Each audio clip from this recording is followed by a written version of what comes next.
तो बच्चों आज हम स्टार्ट करें उससे पहले थोड़ी सी जो बातें हमने कल देखी थी उनका थोड़ा सा रिवीजन ले लेते। तो पहले हमने क्या देखा कल हमने देखा एनर्जी लेवल्स। एनर्जी लेवल्स की बात करें भी, जो नेचर होता है वो भी एनर्जी लेवल अलग अलग तरीके से डिजाइन किया होता है। देखो हाइड्रोजन कितना छोटा उसका एटम और उसके अंदर इलेक्ट्रॉन और उस इलेक्ट्रॉन के भी अलग अलग एनर्जी लेवल्स। यानी नेचर भी हमें यही बात सिखाता है कि सबका लेवल अलग अलग होता है। इसके बारे में मैंने कल आपको विस्तार में समझाया था। हाँ, सबका अपना अपना अलग अलग लेवल होता है। ये अपने आप को समझना रहता है, या कोई बताए ऐसा नहीं होता है, अपने आप को समझना रहता है। उसी तरह से कल हमने देखा था कि हाइड्रोजन में भी अलग अलग एनर्जी के लेवल्स होते हैं, जिसमें n इजिकल टू 1 को कौन सा स्टेट बोलते थे बताओ? यस, हार्दिक का आंसर राइट है। आप लोग बताइए आंसर क्या है। n इजिकल टू 1 अगर होता है, प्रिंसिपल क्वांटम नंबर n को अगर हम 1 लेते हैं तो कौन सा स्टेट हम उसे बोलते थे? Ground state. झाबिया का भी आंसर अगेन राइट है, बिल्कुल ग्राउंड स्टेट हम उसे बोलते हैं। यानी आपने एनर्जी लेवल बिल्कुल बढ़िया से कल मेरे पास से सीखा है। आपको एक और बात पता होनी चाहिए कि जो एनर्जी की वैल्यू आती है वो नेगेटिव आती है, उसका मतलब क्या है? What is the meaning of the negative value of an energy? Yes, electron is bounded to nucleus. Binding energy बच्चों, बंधी हुई एनर्जी नेगेटिव होती है। अगर एनर्जी जीरो हो जाए तो इलेक्ट्रॉन कहाँ चला जाता है? फ्री हो जाता है, बिल्कुल एटम से निकल के चला जाता है। हाँ, अब उसको हमने यानी दो तरीके से समझा। भाई दो तरीके क्या था? पहला जो हमने देखा था that is ionisation energy. Ionisation energy का मतलब क्या था? The minimum energy required to make free an electron from the boundation of nucleus is called ionization energy of that electron in that orbit. In that orbit, you all know there are different energies with different levels. Okay, so that हमने बताया था आपको कि ionisation energy अगर आप लिखना चाहते हैं तो बच्चों वो माइनस एनर्जी ऑफ इलेक्ट्रॉन या बाइंडिंग एनर्जी आप उसे बोल सकते हो, या En आप बोल सकते हो। यानी आपका आंसर आएगा +13.6 अपॉन n²। ये बिल्कुल क्लियर हमने कल किया था, इसमें कोई डाउट है ही नहीं, बिल्कुल सिंपल। मैं आपको थोड़ा सा ओरली एक आधा क्वेश्चन पूछता हूं। n इजिकल टू 1 में है तो बाइंडिंग आयोनाइजेशन एनर्जी कितनी? 13.6। n इजिकल टू 2 में है तो 3.4t। n इजिकल टू 3 में है तो 1.51। n इजिकल टू 4 में है तो बोलो किसको याद? n इजिकल टू 4 है। Yes Shivam Mahajan, right answer 0.85 eV।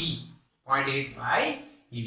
These are the different energies for ionization energies. Then after हमने क्या देखा था बच्चों? दूसरा excitation energy. Excitation energy is given by delta E, that is E2 minus E1। यानी जो जहां से 1 से वो 2 में जाता है that is called excitation, और we can say इनिशियल में से फाइनल में जाता है that is called excitation। Which one is higher? किसकी एनर्जी ज्यादा होती है? बाइंडिंग एनर्जी किसकी ज्यादा होती है? 1 की। इनिशियल नेगेटिव में होता है इसमें। इसमें आपको ये बात बिल्कुल समझनी है कि आप जो एनर्जी का डिफरेंस दोगे उससे वो एक्साइट होके जाएगा। अगर वो n है तो फर्स्ट एक्साइटेड में अगर वो गया फर्स्ट एक्साइटेड स्टेट में तो प्रिंसिपल क्वांटम नंबर 1 बढ़ जाए। अगर वो n में से ही सेकंड एक्साइटेड में गया तो n प्लस क्या हो जाएगा? 2। इसका एक एग्जांपल लेते हैं। तो अगर वो n इजिकल्स टू 1 में है बच्चों तो फर्स्ट एक्साइटेड में जाता है तो यानी वो 1 से कहां जाता है? 2। और अगर सेकंड एक्साइटेड में जाता है तो 1 से कहां जाएगा? 3। पर अगर कोई इलेक्ट्रॉन 2 में है और वो फर्स्ट एक्साइटेड स्टेट में जाता है तो 2 से कहां जाएगा? 3। आया समझ में? और इनका जो एनर्जी का डिफरेंस आएगा, that energy is minimum energy और energy required to move an electron from one orbit to the another one. This is the simple concept we learn yesterday. Okay, ionization and excitation energy. तो बच्चों आज हम क्या बात करने वाले हैं, आज हम क्या देखने वाले हैं? तो भाई बच्चों आज हमारा टॉपिक है लाइन स्पेक्ट्रा या स्पेक्ट्रम. स्पेक्ट्रा किसका? Of an of a hydrogen atom. ये टॉपिक देखो एनसीईआरटी में. यस और no? Line spectra of a hydrogen atom. अब ये लाइन स्पेक्ट्रा क्या है? What is line spectra? यानी स्पेक्ट्रा तो आपको पता है, स्पेक्ट्रा क्या होता है कि कलर का या डिफरेंट डिफरेंट वेवलेंथ का एक यानी स्केल बन जाता है. जैसे मैंने आपको बताया था पहले कि भाई जब आप घर में कलर करवाते हो तो वो आपको अलग अलग शेड्स दिखाते हैं, या आप कोई कलर का कोई पर्टिकुलर कलर का ड्रेस वगैरह कुछ खरीद रहे हो तो आपको अलग अलग शेड्स बताते हैं. ये मैंने देखा हुआ है, आपने भी समझा हुआ देखा हुआ. तो जो शेड्स होता है ऐसा ही वो कलर है, विजिबल है इसलिए हमें दिख रहा है. बट अगर विजिबल है चाहे नहीं है, जैसे कि बामर सीरीज हमें मिलती थी वो विजिबल में मिलती है, पर लाइमन पासवन ब्रैकेट फंड वो विजिबल में नहीं है. यानी उनके स्पेक्ट्रा हम विदाउट एनी इंस्ट्रूमेंट हम नहीं देख पाएंगे. हाँ के ना? बट ऐसे दिखेंगे आपको पट्टे पट्टे पट्टे कलर कलर कलर कलर है तो दिखे कि नहीं है तो नहीं. तो उसको हम क्या बोलते हैं? स्पेक्ट्रा. पर उसी स्पेक्ट्रा को अगर हम लोग स्पेक्ट्रोमीटर से देखते हैं, किससे देखते हैं? स्पेक्ट्रोमीटर से, तो हमें बहुत लाइंस दिखती हैं. जैसे कि अगर आप ये शर्ट को आप जूम करके देखोगे तो अंदर छोटी छोटी लाइंस दिखेगी, अगर जूम की क्वालिटी अच्छी है तो. इसी तरह से उस स्पेक्ट्रम को अगर किससे देखा गया? स्पेक्ट्रोमीटर से, तो उसमें अलग अलग अलग अलग लाइंस दिखती हैं और वही होता है, इसको बोला गया है लाइन स्पेक्ट्रम, जिसमें हर लाइन का एक अपने अपने हिसाब से नाम दिया गया है. जैसे कि H alpha, H beta, H gamma, ये हम पहले पढ़ चुके हैं ना, alpha beta gamma. H alpha line, H beta line, ये सारी लाइंस होती है. ओके, तो ये सीरीज सब बनी हुई है, हमने सीरीज पढ़ी हुई लाइमन बामर पासवन ब्रैकेट फंड. आज तो ये टॉपिक हमें क्या देने वाला है? क्वेश्चन होता ही है ये टॉपिक में हमें क्या सीखने को मिलेगा. क्वेश्चन ये होता है. तो सबसे पहले आपको ये बात पता होनी चाहिए, एमिशन स्पेक्ट्रा. एमिशन स्पेक्ट्रा क्या होता है? यानी एक ट्यूब में आपने कुछ हाइड्रोजन गैस भर दिया और उसको एनर्जाइज किया. एनर्जाइज होके उसके एटम्स जो थे हायर एनर्जी लेवल में गए, बट वो वहां पे रह नहीं पाए, तो वो अपने एनर्जी लेवल को वापस छोड़ के नीचे वाले एनर्जी लेवल में आए. नीचे वाले एनर्जी लेवल में आने के लिए उनको अपनी एनर्जी रिलीज करनी पड़ेगी. वो energy in terms of EM waves वो रिलीज करते हैं, हाँ, और we can say in terms of photon वो रिलीज करते हैं. और उस रिलीज होने के बाद जो स्पेक्ट्रम तैयार होते हैं, that spectrum is called emission spectra. पक्का आता है कि नहीं बताओ? ये क्या हम लोग पहले देख चुके हैं? यस, डेफिनेटली हम लोग बात इसकी बिल्कुल से कर चुके हैं. तो एक स्पेक्ट्रा अगर एमिशन है तो दूसरा स्पेक्ट्रा कौन सा देखा था? Absorption spectra. उसमें जो स्पेक्ट्रम होता है उसमें एक अलग क्वालिटी दिखती है. क्या दिखता है उसमें? बोलो, याद करो. जो स्पेक्ट्रम होता है उसमें कुछ दिखता है जो मैंने नोटिफाई करवाया था. हाँ, ये देखो, नोटिस करो इस चीज को, याद करो, याद करो. उसमें दिखती हैं बच्चों डार्क लाइंस. क्या दिखती हैं? Dark lines. क्यों? क्योंकि एब्जॉर्ब हो गई, वो नहीं दिखेंगी। यस और नो? तो एमिशन और एब्जॉर्प्शन स्पेक्ट्रा आपको मैंने समझा दिया। हम यहाँ पे किसकी बात करेंगे? एमिशन स्पेक्ट्रा की बात करेंगे। अब एमिशन जो स्पेक्ट्रा है उसमें आपको क्या समझना है? तो सबसे पहले आपको मैं यहाँ पे जो समझा रहा हूं उसमें हम रीडबर्ग कांस्टेंट की वैल्यू और इक्वेशन कैसे बनता है वो देखेंगे, और लाइन स्पेक्ट्रा बनने की वजह क्या है। तो देखो यहाँ पे आपको समझना है, ये है higher energy level, high energy, और ये है लो एनर्जी लेवल। मान लो इलेक्ट्रॉन यहां है, तो this is known as initial state Ni, और ये हो गया फाइनल स्टेट। तो इलेक्ट्रॉन यहां से यहां आता है, तो यहां पे जो एनर्जी होगी हाइयर है, उसको आप EI कह दीजिए, और यहां पे EF कह दीजिए। बच्चों क्लियर ही है? तो जब ये इलेक्ट्रॉन हाइयर में से लोअर आएगा, तब ये एनर्जी एमिट करेगा। कितनी एनर्जी एमिट करेगा? जितना डिफरेंस होगा उतनी एमिट करेगा। क्लियर?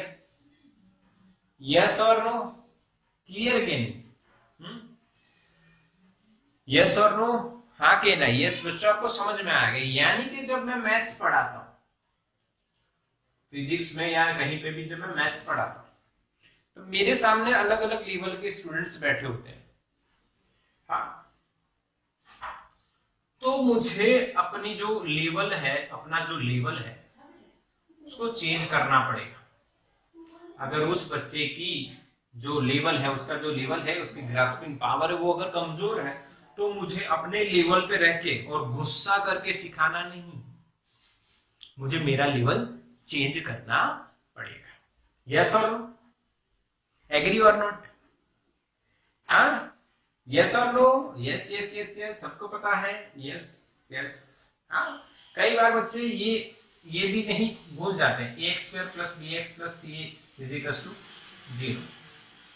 इसके रूट्स कैसे निकालते हैं ये नहीं आते, तो मैं ये सिखाता हूँ। हालांकि अगर आप मेरे पास 12th में पढ़ रहे हो, जी-नीट की बात कर रहे हो, तो ये आपको आना चाहिए। तो उस टाइम पे मेरे पास दो ऑप्शन है, मैं अपना लेवल चेंज न करूं, मैं अपना लेवल चेंज न करूं और स्ट्रिक हो जाऊं, गुस्से हो जाऊं, और दूसरा मैं अपना लेवल चेंज करूं और आराम से आपको वो सिखा दूं। तो फर्स्ट वाला बेटर या सेकंड वाला? Which logic, which concept is better? Second. सब बच्चे सेकंड पे एग्री हैं? यस और नो? यस और नो? हाँ, सब लोग एग्री। ये नेचर का रूल है, this is the rule of nature. यहां पे देखो, मैं अभी आपको फील कराऊंगा अंदर से, देखो मजा आएगी। This is the nature rule, ये नेचर फॉलो करता है, ये नेचर पढ़ रहे हैं हम लोग। हाइड्रोजन में ऐसा नेचर है, अगर हायर एनर्जी में कोई भी एलिमेंट में हायर एनर्जी होगा तो वो लोअर एनर्जी पे आने का ट्राई करेगा, स्टेबल एनर्जी जिसमें वो स्टेबल रह सके। तो अगर ये टीचर लेवल हाई से लो नहीं करता, क्या आपको वो टीचर अच्छा लगेगा? नहीं लगेगा, क्योंकि ये बड़ी बड़ी बातें करते हैं, बड़ी बड़ी, भले उनको आता है पर ये हमें नहीं सिखा रहे। इसीलिए ये सिमिलरली मेरे ऊपर एप्लीकेबल है, तो आपके ऊपर भी एप्लीकेबल है। पढ़ाने और पढ़ने के लिए आपको अपना ईगो, एटीट्यूड, गुस्सा, अहंकार, जो आप बोलो वो सब साइड में रख के एक नॉर्मल स्टेट में रह के सीखना चाहिए। थोड़ा सा मोटिवेशन हो गया। आइए, यही तरीका है सीखने और सिखाने का। अच्छा, यहाँ पे बात करते हैं हम लोग कि जो एनर्जी एमिट हुई है वो कौन से टर्म में होती है बच्चों? यहाँ पे इन टर्म्स ऑफ फोटोन। जो आप पढ़े हो, you know what is photon? The smallest particle of light, quantization of light. ऐसा किसने किया था? प्लैंक। लाइट की एनर्जी का क्वांटाइजेशन ऑफ एनर्जी आपने पढ़ा होगा। This is the energy of photon, E = hf। And what is energy of light? NHF. F is frequency. We can also write like this, hc over lambda. C is speed of light. And we all know what is frequency? C upon lambda. C is equal to lambda into f. तो ये अपना वही तरीका है कि आप अगर market में गए, किसी शॉप पे गए और आपने बोला कि अंकल मुझे कैडबरी दीजिए, मुझे 10 रुपए वाली 1.5 कैडबरी दीजिए, या 10 रुपए वाली 1.7 कैटेगरी दीजिए, यानी एक पूरी और बाकी की 0.7। 0.3 का क्या करें सर? अंकल आप रखिए। तो क्या होगा पता है? मुक्का पड़ेगा। चल आगे जा। सुबह सुबह दिमाग खराब कर रहे हो। This is the nature rule again, the quantization of light energy, that is NHF। पक्का बच्चों?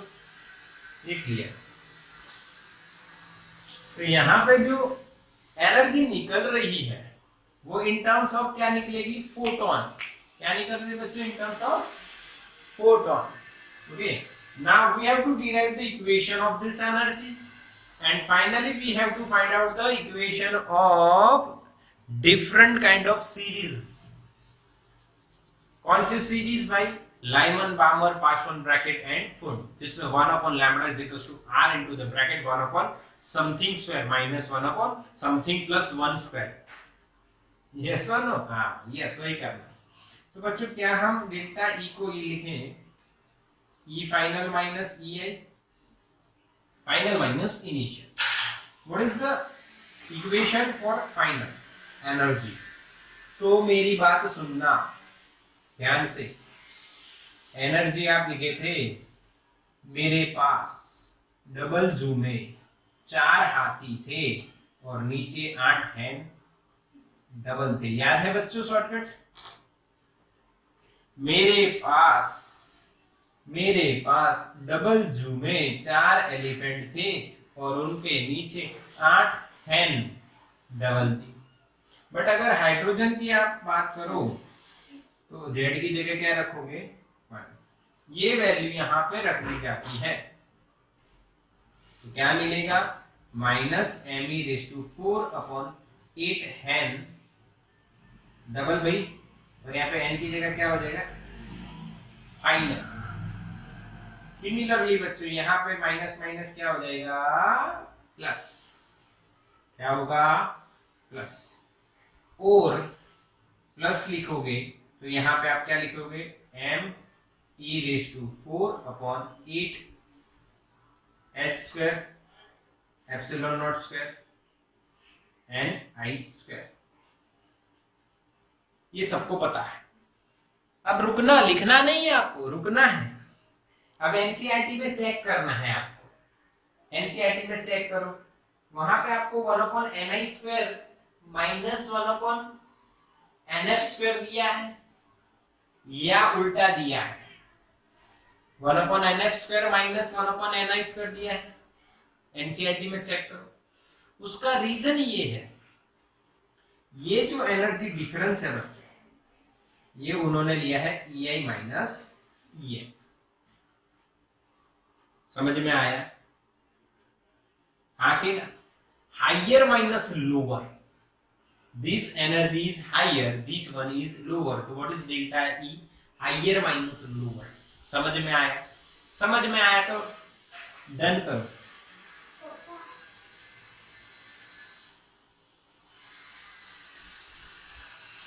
यस और नो? यस और नो? बिल्कुल यस। अब मैं निकाल रहा हूं common me⁴ over 8h² epsilon not square, यहाँ पे 1/nf² माइनस 1/ni²। डन? आया समझ में? हाँ, क्या ये जो एनर्जी है वो इन टर्म्स ऑफ फोटोन होती है? तो यहाँ पे HF लिख दूं, I2 final, initial to final. क्या यहाँ पे मैं hc/λIF लिख सकता हूं? यस और नो? इसका रीजन भी मैं आपको दे सकता हूं, क्योंकि frequency is equals to c upon lambda i f. क्या बच्चों ये आपको पता चला? 3 स्टेप एक बार फिर से नजर डालिए इस पे। वन मोर टाइम बच्चा।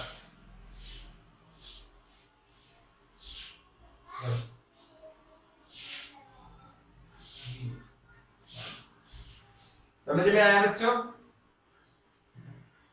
हाँ के ना? 3 स्टेप समझ में आई? तो हमें 1 अपॉन लैम्बडा का इक्वेशन बनाना है, तो एचसी को नीचे लेके आना पड़ेगा। me⁴ अपॉन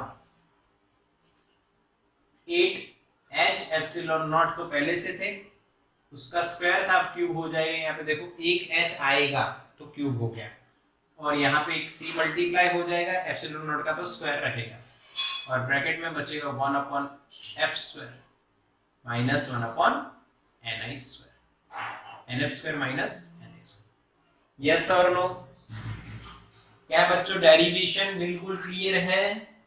कुछ भी नहीं करना है, एनर्जी का डिफरेंस आपको समझना था, इनिशियल माइनस फाइनल क्यों किया है। बाकी तो जो इक्वेशन लगाए वो पहले पढ़ चुके हैं, ओके, और ये इक्वेशन ऐसा भी पहले पढ़ चुके हैं। अभी यहाँ पे ये देखोगे, ये पूरा ये पूरा टर्म बच्चों कांस्टेंट है। क्यों कांस्टेंट है? देखो, मास ऑफ एन इलेक्ट्रॉन, कौन ऊपर से नीचे आया? Electron. Charge of electron, Planck constant, permittivity of free space, speed of light, all terms are constant, so that we can say this one is constant, और इस constant को बोला गया रीडबर्ग्स कांस्टेंट, जिसको हम R लिखते हैं, और इक्वेशन बनता है me⁴ upon 8h³ epsilon not square into c। This is the Rydberg's constant for hydrogen atom. किसकी बात चल रही है? Hydrogen atom. अगर एटम चेंज होता है तो रीडबर्ग कांस्टेंट चेंज हो जाएगा। क्यों? तो यहाँ पे देखो z का स्क्वायर आएगा, हाइड्रोजन के लिए z 1 है, ठीक है। इस तरह से अगर कैलकुलेशन होगी तो वो चेंज हो जाएगा, और ये आपको ध्यान रखना है। रीडबर्ग कांस्टेंट का इक्वेशन समझ में आया?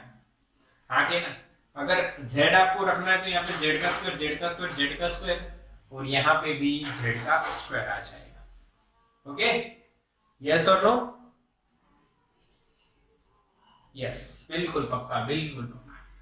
रीडबर्ग्स constant R is equals to, so we get the final equation 1 upon lambda is equals to R into the bracket IF, that is 1 upon NF square minus 1 upon NI square. This is the equation of spectral series. जो spectrum में जो lines मिलती हैं, वो lines, जैसे कि ये पहली लाइन है, तो ये कैसे मिलेगी? तो पहली वैल्यू रखोगे, फिर दूसरी रखोगे, तीसरी रखोगे, चौथी रखोगे, ऐसे, तो ये हो गया आपका स्पेक्ट्रल सीरीज। और इसमें जो लाइंस मिलती हैं, इसीलिए ये जो स्पेक्ट्रम बना, इसको कौन सा स्पेक्ट्रम बोला गया? Line spectra. और ये किसके लिए बनाया गया? हाइड्रोजन, इसे बोला गया line spectra of hydrogen atom. पक्का? स्क्रीनशॉट ले लो जल्दी से।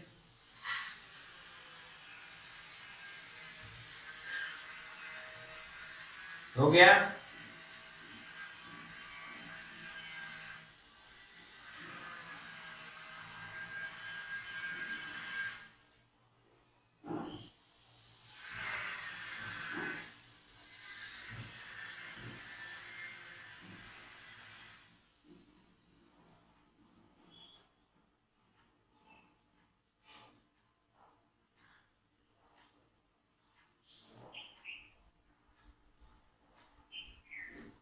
ये शॉर्टकट याद है ना आपको? हाँ के ना? आर का क्या है? एप्सिलॉन अंकल ने 2 बार हाँ कहा, 2 बार ना कहा, इन पर नीचे पायजामे कितने पहने हैं? डबल पहने हैं। एनर्जी कितनी है भाई? तो कि भाई मेरे पास डबल जू में 4 हाथी और नीचे 8 हैं, डबल है। सिमिलरली आर का इक्वेशन का भी वही शॉर्टकट, पर थोड़ा सा ध्यान से समझना है। मेरे पास डबल जू में कितने एलिफेंट थे? 4। रीडबर्ग आया, उसने उनको 8 बार हैक किया। क्या किया? 8 बार हैक किया। मेरे पास डबल जू में 4 एलिफेंट थे, रीडबर्ग आया और उसने उसको कितनी बार हैक किया? 8 बार हैक किया। और वो हैक करने का पासवर्ड था 321। यस और नो? टेक्निक कैसे इसको याद रखा है मैंने, क्योंकि मैं जब ये थ्योरी लिखूंगा, अगर मान लीजिए मैं बोर्ड एग्जामिनेशन में बैठा हूं और मुझे कहीं पे ये डायरेक्टली लिखने को आया, तो मुझे पता तो होना चाहिए ना क्या मेरा डेरिवेशन सही है। अगर नहीं होता, कुछ गलती हो जाती है, तो मुझे पता चल जाएगा क्योंकि मेरा इक्वेशन ये नहीं बन रहा है। यस और नो? मेरे पास 4 हाथी थे डबल जू में, पर रीडबर्ग ने उनको कितनी बार हैक किया? 8 बार हैक किया। लिख लो, ये याद नहीं रहता है। यस और नो? मेरे पास 4 हाथी थे, रीडबर्ग ने उनको 8 बार हैक किया और हैकिंग पासवर्ड था हैक, समझ में आ रहा है ना? HEC यानी hack 321। This is the technique to remember this equation. चलो बढ़िया। अब लाइन स्पेक्ट्रा कैसे इस इक्वेशन से बनता है वो बता देते हैं, और कैसे हमें अलग अलग इक्वेशन से बनती हुई लाइमन, बामर, पास्कल, ब्रैकेट वगैरह सीरीज मिलती है। आइए, तो सबसे नीचे हम बात करेंगे बच्चों, यहाँ ये हम n इजिकल टू 1 बोले, जिसको हम GS बोलते हैं, ग्राउंड स्टेट। ठीक, उसके ऊपर आप n इजिकल टू 2 बोलते हो, उसके ऊपर n इजिकल टू 3, उसके ऊपर n इजिकल टू 4, उसके ऊपर n इजिकल टू 5, फिर 6, फिर 7, और ऐसे ऐसे चलते हुए कहां तक जाता है बच्चों? इनफाइनाइट। क्या मेरे बच्चे ये समझ में आया आपको? ये क्या ड्रॉ कर दिया मैंने? Energy levels, different quantum numbers की वैल्यू रखी और एनर्जी लेवल्स हमने ड्रॉ किया। अब देखो, इसको हटा देते हैं, इस इक्वेशन का यूज करते हैं। यानी पहली मैं जो बात कर रहा हूं, जो लाइमन की बात करते हैं हम, लाइमन में जो फाइनल होती है ऑर्बिट, वो होती है n इक्वल टू 1। यानी इलेक्ट्रॉन ऊपर से कहीं से भी आ सकता है, पर कौन से में आना चाहिए? 1 में। यानी लाइमन का इक्वेशन आप लिखते हो 1 upon lambda Lyman is equals to r into the bracket 1 upon 1 square minus 1 upon, यहां पे लिखते हो आप n i स्क्वायर। चलेगा। ni की वैल्यू क्या हो सकती है? 2, 3, 4 अप टू इनफाइनाइट। क्या बच्चों ये हमने पढ़ा हुआ है? अच्छा, तो 2 से स्टार्ट करें तो भाई यहां से एक इलेक्ट्रॉन आ सकता है फर्स्ट में, यहां से एक इलेक्ट्रॉन आ सकता है 3 से फर्स्ट में, यहां से आ सकता है, ऊपर से आ रहा है, और ऊपर से आ रहा है, और इनफाइनाइट से भी आ सकता है। तो यहाँ पे जो, जब यहाँ पे देखो ये ऊपर से इलेक्ट्रॉन आ रहा है तो एनर्जी एमिट करेगा, उस एनर्जी के पास कुछ वेवलेंथ होगी, और उससे जो वेवलेंथ वाली लाइन हमें मिलेगी, अलग अलग लाइन, तो ऐसे कौन सा स्पेक्ट्रा तैयार हो जाएगा? Line spectra. और ऐसी सीरीज को हम कौन सी बोलते हैं बच्चों? Lyman series. क्या बच्चों समझ में आया? आके मैसेज करो। दूसरा आपको पता है बच्चों, बामर में आपको पता है फाइनल कौन सी क्वांटम नंबर में, कौन सी नंबर में आने वाला है? 2। तो 1 upon lambda बामर becomes r is equals to 1 upon 2 square minus 1 upon ni square। और ni की वैल्यू एक बढ़ेगी, 2 से चालू करते तो 3, 4, 5 अप टू इनफाइनाइट। मैं 3 क्यों लिख रहा हूँ? 3 टर्म्स लिख रहा हूँ। देखो, alpha beta, alpha line, beta line, gamma line, alpha beta gamma, इस तरह से। ओके, तो इसका आपको बनाना है, तो फाइनल इज 2। 3 में से आ सकता है, इलेक्ट्रॉन का है 3 में, फिर 4 में, फिर 5 से, फिर 6 से, फिर 7 से, और फिर इनफाइनाइट से। ये कौन सी सीरीज बन जाएगी भाई? बामर सीरीज। क्या बच्चों समझ गए आप लोग? लाइन स्पेक्ट्रा बिल्कुल पक्का। लाइमन बामर पासवान ब्रैकेट ने फुंड लास्ट में हमें देखा हुआ है, हमने, ये आपको आता है, बोला आया कि नहीं? पक्का। कैसे हमने लाइन स्पेक्ट्रम पढ़ा, इससे आपको नॉलेज मिली पूरी की पूरी। तो स्क्रीनशॉट ले लो बच्चों बढ़िया से इसका। चलो बच्चों, अब इसका स्क्रीनशॉट आपने ले लेना है, और अब कुछ इसके सम्स हैं, एक एग्जांपल है, और अगर एक्सरसाइज में भी हो इस इक्वेशन से तो भी हम देख लेते हैं कैसे सम्स होंगे। इक्वेशन तो यही है जो पहले हमने देखा हुआ है। हाँ, एनर्जी लेवल्स आ गए, यानी आपका एनर्जी लेवल के भी कुछ क्वेश्चन हो सकते हैं, बन सकते हैं अच्छे से। चलो देखते हैं, समझते हैं इसको बढ़िया से। देखो एक सम है हमारे पास 12.6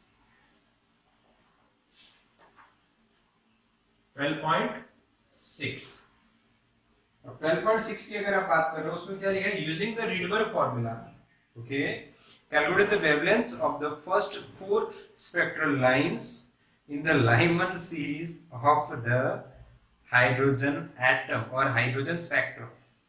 यानी रीडबर्ग का फॉर्मूला यूज करना है। वेरी गुड, जो थोड़ा डिफिकल्ट रह जाएगा अपने के लिए, फिर भी देख लेंगे, कोई दिक्कत नहीं है। और 4 लाइन हमें कैलकुलेट करनी है, यानी लाइमन के लिए। तो भाई लाइमन के लिए 4 लाइन की लैम्बडा हमें कैलकुलेट करनी है। तो लाइमन के लिए आपको पता है कौन सी बात चल रही है भाई? लाइमन। ओके, तो लाइमन के लिए जो एन फाइनल होने वाला है वो आपको पता है क्या होगा? 1। यस और नो? लाइमन के लिए एन फाइनल 1 होगा। इनिशियल 2 भी हो सकता है,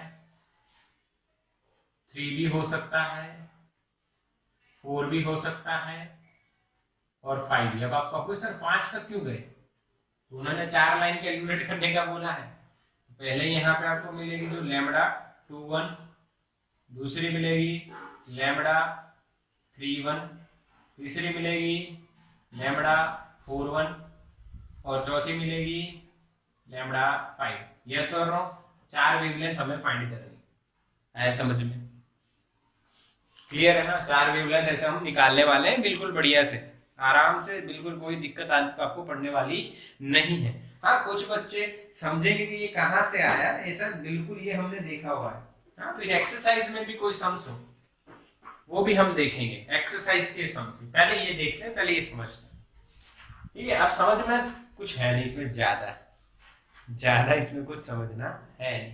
कैसे देखो, अगर मैं यहाँ पे इक्वेशन लिखूं रीडबर्ग के हिसाब से, तो इनिशियल चाहे कुछ भी हो, फाइनल इज 1, यानी यहाँ पे मेरे पास 4 हाथी है, वो वाला नहीं आएगा क्योंकि HC यहाँ पे 8 हैन वाला है, यहाँ पे ये 2 आ जाए।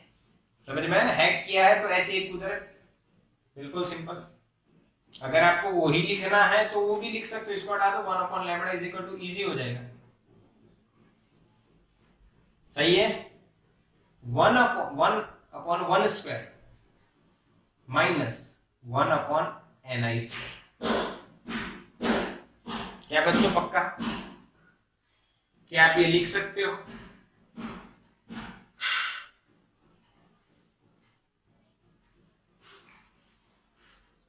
सही है ना?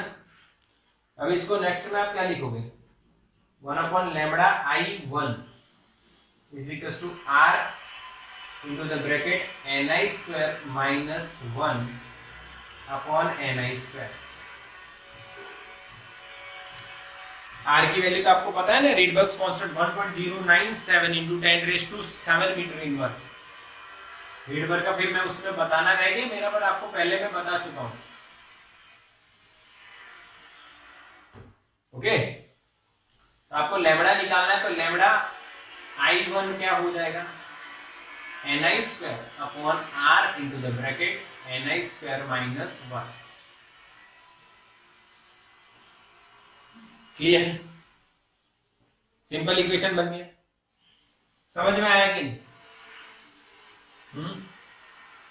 तो भाई फर्स्ट लाइन अगर आप जब निकालोगे तो लैम्बडा 2 1 हो जाएगी वो, तो यहाँ पे एन आई की जगह 2 रखोगे आप, तो 2 रखो, 2 का स्क्वायर क्या हो जाएगा 4 upon 1.097 into 10⁷, 4 minus 1 3, you will get the answer।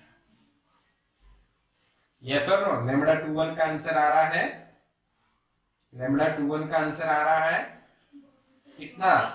1218 angstrom.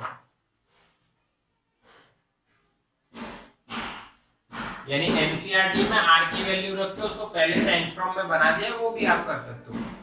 समझ में आ रहा है? ये सेकंड लाइन के लिए आप क्या करोगे? एनआई की वैल्यू 3 रखनी पड़ेगी, इनिशियल 3, फाइनल तो 2 फिक्स है, फाइनल तो 1 फिक्स है। ये फर्स्ट के लिए, सेकंड के लिए 3 1 फर्स्ट, तो लैम्बडा 3 1, 3 का स्क्वायर 9 अपॉन 1.097 इंटू 10⁷, और 9 minus 1 क्या हो जाएगा 8। You will get the answer. इसी तरह आप सारे आंसर ला सकते हो, चारों चार लाइन पे। इसमें 4 रखोगे, इसमें 5 रखोगे, 4 फिर यहाँ पे 4 आ जाएगा, यहाँ पे 5, यहाँ पे 5 आ जाएगा। बोला आया कि नहीं? मैसेज करो फास्ट, मैसेज करो। आ गया समझ में? यस और नो?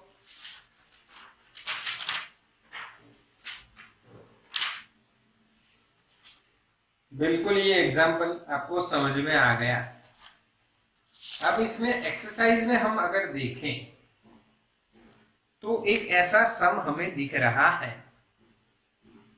ऐसा सम हमें दिख रहा है, सिमिलर सम 12.9। 12.9 में क्या कहा है कि भाई हमें 12.5 EV अगर इलेक्ट्रॉन पे अगर हम इंसिडेंट करवाते हैं तो कौन कौन सी लैम्बडा हमें मिलेगी, लैम्बडा की सीरीज हमें मिलेगी। यानी अगर आप कितनी एनर्जी देते हो बच्चों? 12.5। ये एक अच्छा क्वेश्चन है। क्वेश्चन में डिटेल में रीड करता हूं नाउ। ओके, 12.9 है, देखो। A 12.5 EV electron beam is used to bombard gaseous hydrogen at room temperature. What series of wavelengths will be emitted? ये सेम क्वेश्चन, सेम यही क्वेश्चन, सेम यहीं पर यहां पे हमें सीधा बोल दिया है लाइमन। क्या बोल दिया है बच्चों? लाइमन। क्या बोला गया है? लाइमन बोला गया है। तो अब इस क्वेश्चन में हम कैसे फाइंड करेंगे 12.9 ऑफ एक्सरसाइज? इसमें कैसे फाइंड करेंगे? देखो, तो उसमें आपको दिया है एनर्जी कितना इंसिडेंट करवाया जा रहा है, 12.5।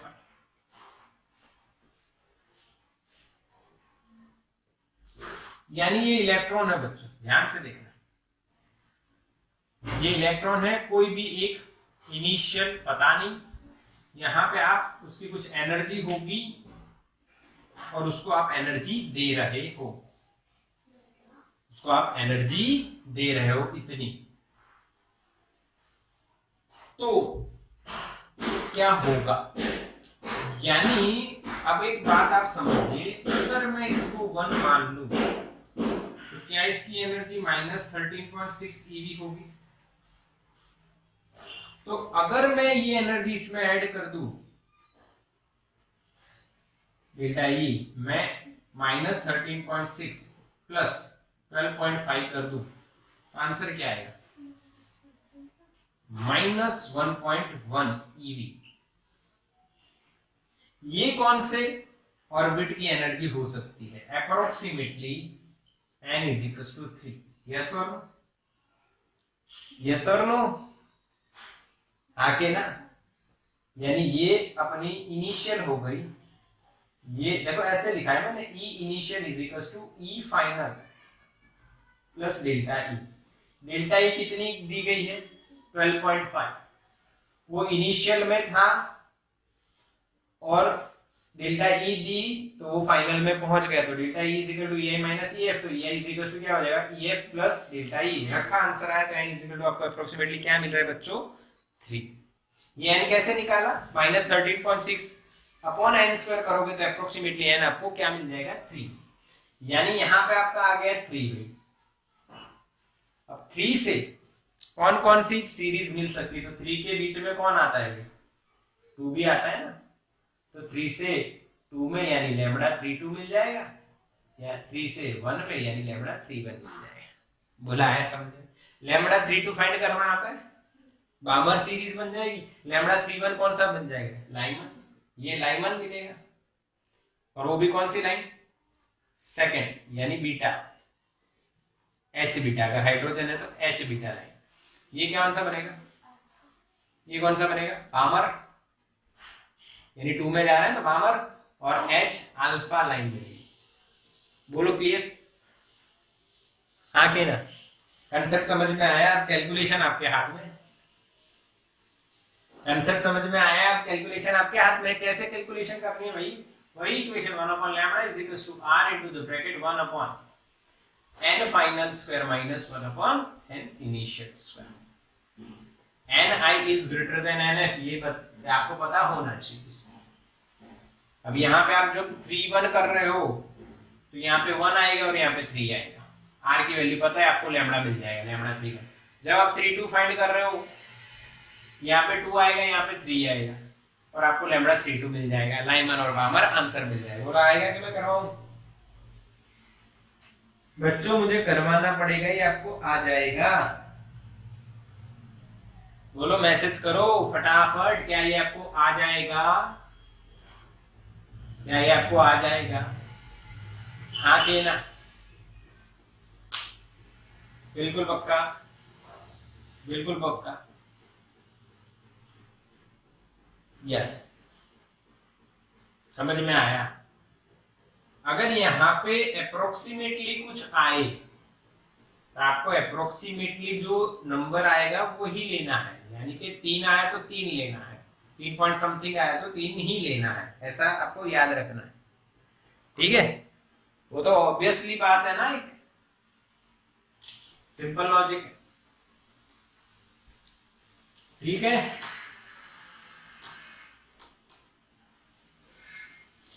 चलो, तो यहाँ पे हमारा जो एनर्जी का जो लेवल के बाद स्पेक्ट्रा था वो खत्म हो गया, फिनिश हो गया, उसके सम्स एमसीक्यू कैसे आने वाले हैं आपको पता चल चुका है। एक और एमसीक्यू का मैं आपको टाइप बता देता हूँ, एक और एमसीक्यू का मैं टाइप बता देता हूँ, ध्यान से देखिए। यहाँ पे साइन कभी आपको ऐसा पूछा जाए, ये 3 है, ये n इज इक्वल टू 3 है, ये n इज इक्वल टू 2 है, और ये n इज इक्वल टू 1 है। 3 में से 2 आया, 2 में से 1 में आया, और 3 में से 1 में, ये 3 पॉसिबिलिटीज हो सकती हैं। इलेक्ट्रॉन 3 में है तो 3 में से 2 में आ सकता है, 3 में से 1 में आ सकता है, और अगर 2 में है तो 2 में से 1 में भी आ सकता है। मान लो इसकी फ्रीक्वेंसी आपको f1 दी, इसकी फ्रीक्वेंसी आपको f3 दी, और इसकी फ्रीक्वेंसी f2 दी जो एमिट हो रही है, तो उन्होंने आपको 4 ऑप्शन दिए हैं जो आपको आने ही आने हैं, f1 is equal to f2 plus f3, f1 is equal to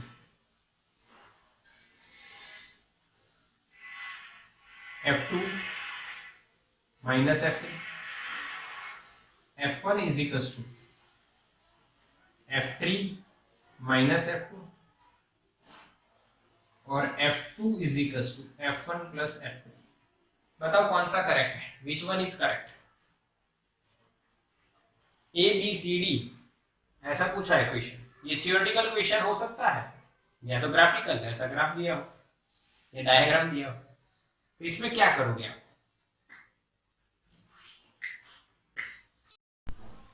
चलो बोलो बच्चों आंसर क्या आएगा, ए बी सी डी, सोचो। हार्दिक ने आंसर दिया है ए, निकिता का आंसर है क्या, आंसर ऑप्शन बोलना, तू तो इक्वेशन बोलती थी, ऑप्शन बोल निकिता, ऑप्शन बोल। निकिता ने कुछ और ही लिखा है option A B C D. C, Preet कहता है सी। एक आंसर ये है, एक आंसर ये है। प्रीत ने आंसर दिया है सी। निकिता ने कुछ आंसर दिया है पर वो आंसर अलग फॉर्म में है, हालांकि वो आंसर सही है और उसका आंसर सी है, बिल्कुल सही है। ये आंसर है, ये नहीं है। कैसे? तो देखो, अगर आप इनको एनर्जी के फॉर्म में लिखना चाहो तो जो सबसे ज्यादा एनर्जी होगी वो 3 वाले की होगी और वो 1 और 2 के बराबर होनी चाहिए ना। ये एनर्जी, इसमें यहां से यहां आने में जो एनर्जी आ रही है, एमिट हो रही है, वो एनर्जी इसकी एनर्जी और इसका एनर्जी का एडिशन होगी। हाँ के ना? यहाँ मान लो एक फोटोन यहाँ पे एमिट होता है, यहाँ पे एक होता है, तो यहां से यहाँ आने पे कितने एमिट होंगे? 2। समझ में आ गया? यस, बिल्कुल क्लियर ना बच्चों, बिल्कुल क्लियर। फिर से एक बार समझो, एक बार और समझो, एक बार और। यहां से यहाँ पे आने पे एक फोटोन एमिट हुआ, उसकी एनर्जी होगी। यहाँ पे आने से मान लो एक और फोटोन एमिट हुआ तो उसकी एनर्जी होगी। तो यहाँ पे यहाँ आने पे कितने फोटोन एमिट होने चाहिए? 2। तो ये एनर्जी E2, ये एनर्जी E1 और ये एनर्जी E3, तो E3 बराबर E1 प्लस E2 होना चाहिए। बट यहाँ पे हमें 1 को सब्जेक्ट बनाया गया है, तो 1 को सब्जेक्ट बना दो तो E1 इज इक्वल टू क्या लिखा जाएगा? E3 minus E2। अब E तो क्या लिखा जाता है? HF1, HF3, HF2, H cancel out, क्या मिलेगा? F1 is equal to F3 minus F2। क्या बच्चों समझ में आया एमसीक्यू? यस और नो? क्वेश्चन समझ में आया? इस तरह का क्वेश्चन हो सकता है। यस और नो? क्लियर कि नहीं? मेरी बात समझ में आ रही है?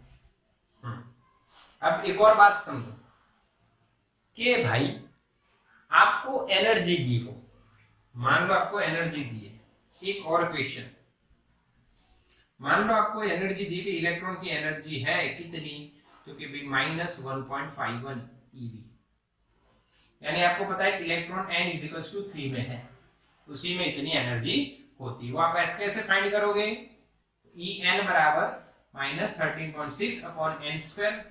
एनर्जी यहाँ पे रखोगे, ये एनर्जी यहाँ पे रखोगे और n² को सब्जेक्ट बना के n फाइंड करोगे, आंसर आपका 3 आना है। तो इलेक्ट्रॉन की जो एनर्जी एमिट करके लोअर ऑर्बिट में जाने की पॉसिबिलिटीज है वो कौन कौन सी हो सकती है? ऐसा क्वेश्चन हो तो भाई 3 से 2 और 3 से 1, ये पॉसिबिलिटीज हो सकती है आके ना। और ऐसा भी आपको समझना है कि 3 से 2 में आके 2 के बाद कहां जा सकता है? 1 में जा सकता है। वो ये हुआ, समझ में आया कि नहीं? 3 से 2 में भी जा सकता है और 3 से 1 में। तो कितने फोटोन वो एमिट कर सकता है? कितने फोटोन एमिट करेगा? Number of photons can be emitted. या तो वो 1 फोटोन करेगा या तो वो 2 फोटोन। हाँ के ना? अगर एक लेवल नीचे आने में वो 1 फोटोन एमिट कर रहा है तो 3 से 2 आने में वो कितना करेगा? 1। और 3 से 1 में अगर आता है तो आपका आंसर क्या रहेगा? 1 और 2 फोटॉन्स। क्या बच्चों समझ में आए? हाँ के ना बताओ। आपको सिर्फ इलेक्ट्रॉन की बाइंडिंग एनर्जी दी गई हो और आपको बोला हो कि कितने फोटॉन्स वो एमिट करेगा, तो 4 ऑप्शन में से सही ऑप्शन लाने के लिए सबसे पहले वो कौन से ऑर्बिट में है वो फाइंड कीजिए और उसके नीचे कितने हैं नंबर, उसमें वो जा सकता है। तो एक लेवल चेंज करने में 1 फोटोन, तो यहाँ पे 1 हुआ तो 1 फोटोन, यहाँ पे कितना हुआ? 2। 1 फोटोन कर सकता है या वो 2 फोटोन भी एमिट कर सकता है। पक्का समझ में आया? हाँ के ना? बोलो, मैसेज करो। क्लियर? बिल्कुल यस, बिल्कुल समझ में आ गया जो कंसेप्ट मैंने आपको अभी बताया। ठीक है, चलो इसका स्क्रीनशॉट लेना है, फटाफट ले लो।